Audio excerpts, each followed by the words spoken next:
The Dreyfus Affair rocked France to its core and betrayed the flaws which would plague the Third Republic for the remainder of its existence. Captain Alfred Dreyfus was convicted of selling military secrets to the Germans and was sent to the notorious Devil's Island prison off the coast of French Guiana on December 22, 1894.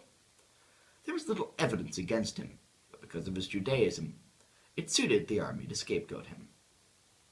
The flow of information to the Germans, however, was unchecked. When resultantly the case was reinvestigated 2 years later by a new head of counterintelligence, evidence of forgery was uncovered, and a different officer was accused of the crime. This officer, however, was acquitted.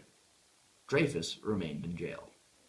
In 1898, the author Émile Zola accused the French military of conspiring against Dreyfus by suppressing and falsifying evidence, and otherwise obstructing due process.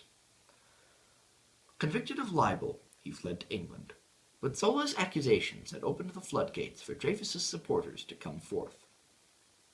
The forces aligned against Dreyfus, including the Catholic Church, the army, and certain conservative segments of the media, were accused of anti-Semitism.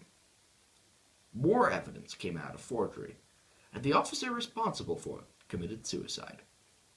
Unfortunately, a new trial conducted by the army ended with the same result, and Dreyfus was reconvicted. In the end, it took a personal presidential pardon to free Dreyfus. The trials themselves were thrown out in 1906 by a civilian court. The trial greatly emboldened the liberal forces in France and placed the conservatives, which had embraced dangerous and hostile forces, on the defensive. The informal alliance of the left would itself become a powerful force, and the divisions engendered by the Dreyfus Affair would last until 1940 and the fall of the Third Republic to the Third Reich.